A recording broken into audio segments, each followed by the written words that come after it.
They reached an agreement to settle 3 pending federal antitrust cases.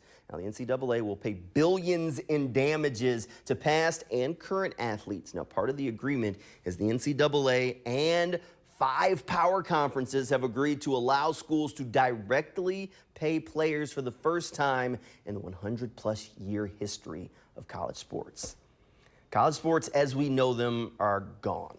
This is going to completely change the landscape of everything. If this is the world they want to live in, great. But the NCAA and the schools better put some rules in place, and they need to do it quickly because we saw what happened with name, image, and likeness. They just kind of opened Pandora's box, and then it was the wild, wild west out there. Stories of bad contracts and failed promises. They come a dime a dozen.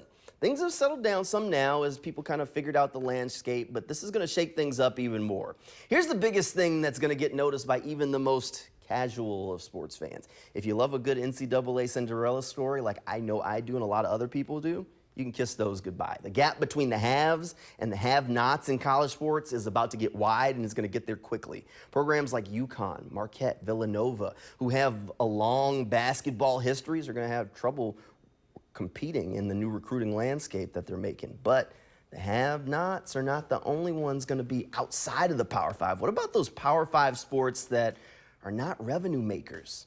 Football and basketball are going to bring in the money, but what about sports like gymnastics, wrestling? How does this hit them? Because it definitely won't be in the bank account for a check from the revenue sharing. I can guarantee you that, but it could force some schools to make some tough business decisions about what sports they want to support. That $21 million they plan to give players has to come from somewhere.